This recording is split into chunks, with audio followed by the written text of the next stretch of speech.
Olá, tudo bem? Como é que estão as coisas? Meu nome é professor Rafael, eu vim aqui para fazer uma indicação de livro, falar desta obra, A História da Riqueza do Brasil. Para você que vai fazer vestibular, que quer entender melhor do Brasil, que quer entender um pouco mais desse lugar que a gente está vivendo, esse livro é uma recomendação boa, recomendo e explico por quê. Muito bem. Muitos livros já foram feitos sobre história econômica do Brasil, até uma tradição grande no Brasil, Caio Prado Júnior, Celso Furtado, só para citar os mais conhecidos. E por que mais um livro sobre a história econômica do Brasil seria algo digno de recomendação, algo digno de nota e até digno de destaque, como esse livro teve na imprensa, na crítica?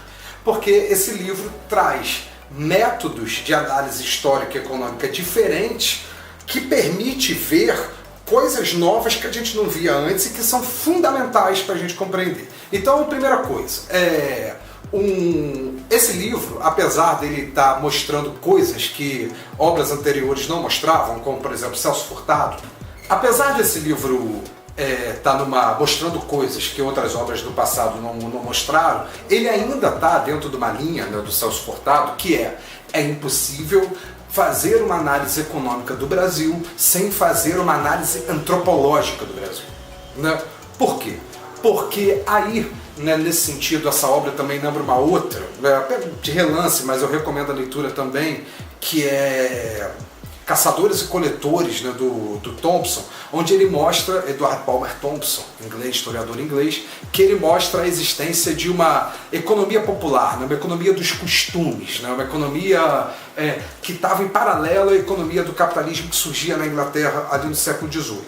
O Jorge Caldeira também mostra uma economia dos costumes, analisando as relações entre portugueses e tupis, e mostra que por trás daquilo que está nos nossos livros didáticos de subsistência, sobretudo quem é estudante de ensino médio costuma pegar nos livros e está assim: apenas duas capitanias hereditárias deram certo, a capitania de Pernambuco e a capitania de São Vicente. Só com uma diferença: a capitania de Pernambuco ela era uma capitania de exportação, enquanto São Vicente é uma capitania de subsistência. Aí a gente resolve o problema: olha, a subsistência, o pessoal está lá plantando, colhendo, está vivendo disso. Não era só isso. Tinha muito mais coisas circulando ali. Primeiro, porque os tupis tinham um domínio da natureza, uma capacidade de produção de excedentes, que movimentava muito a economia, e a moeda de troca local ali era metais, ferro. E esses metais eram conseguidos, inclusive, a partir das minas de Potosí, da prata que vinha descendo, as minas de Potosí, de outras regiões da América, mas principalmente ali, e ali você mantinha uma economia interna de muitas trocas com os tupis. A política, por exemplo, ela é marcada por eleições.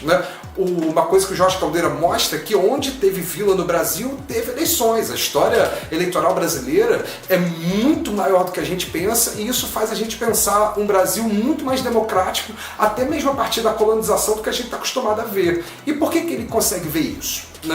Os historiadores tradicionais, os economistas históricos tradicionais, eles costumavam olhar para a documentação portuguesa. Vamos pegar a documentação aqui de Portugal, os livros caixa, como é que estão as coisas, e vamos ver. Só que se você pegar a documentação portuguesa, a única coisa que você vai ver é agroexportação. Então o que não é agroexportação, como está lá em Pernambuco, eles vão chamar de subsistência.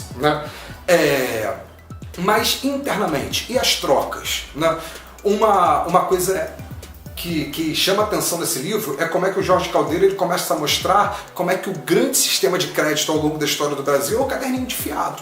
A gente não tinha os bancos portugueses aqui até determinado momento, a gente não tinha uma política fiscal mais voltada para dentro, pelo menos até Pombal, mas a gente tinha uma economia auto-organizada aqui, a gente tinha o caderninho de fiado como mecanismo de crédito, e o que chama atenção é como é que caderno de fiado e mercado de crédito para vários setores da população brasileira, até hoje. A senhora aposentada que só recebe no dia 10 e que tem o caderninho de fiado lá no mercado para poder fazer as compras e talvez não conseguisse fazer as compras ali do meio do mês, tem esse microcrédito, nanocrédito, isso nasce lá no Brasil colonial. Uma coisa que ele mostra que era muito mais provável você encontrar um produto que você precisasse na sua casa, na casa de alguém, do que na feira. E aí você negociava com esse alguém. Então você tinha uma economia que se baseava em metais, também recursos e trocas, e que era muito pungente. O Jorge Caldeira mostra alguns exemplos de gente que ganhava dinheiro, um padre no sertão, ele até escreveu uma obra sobre isso, que ganhava dinheiro tendo uma manufatura no quintal de casa com 200 operários produzindo ferro e trocando por alguns produtos que os indígenas também faziam trocas, então sobretudo ali, né, do meio do Brasil para baixo, naquela grande articulação Guarani, e aí mostra como é que as tramas econômicas do Brasil eram muito maiores do que o próprio território controlado por Portugal, de maneira que tentar entender a economia brasileira a partir só de Portugal não é possível.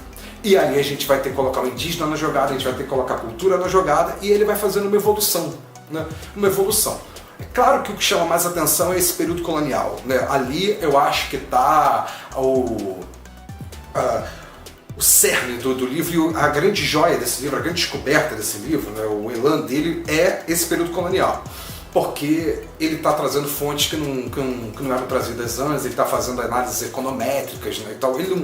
Outra coisa, uma parte boa desse livro é que ele é muito fácil de ser lido.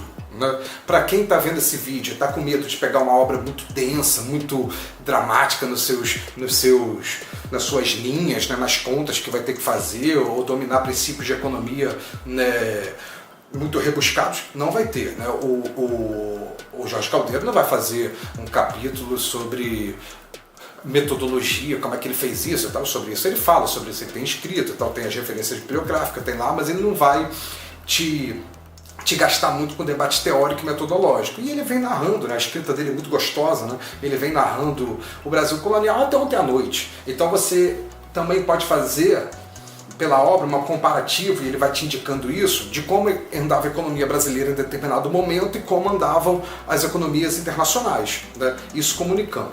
De maneira que é imperdível para quem é professor de história, para quem é historiador, para quem gosta de entender o Brasil, e é uma delícia para quem quer começar a conhecer o Brasil já a partir de um ponto revisado. Né? Ah, professor, eu tenho pensado muito no que é o Brasil, o que tem sido e tal, qual é o papel, o que a gente está fazendo aqui, o que foi a colonização, o que não foi, o que acontecia e o que não acontecia. Você vai ter que ler, né? Não vai ter como resolver isso sozinho. E um bom ponto de partida é o História da Riqueza do Brasil, do Jorge Caldeira.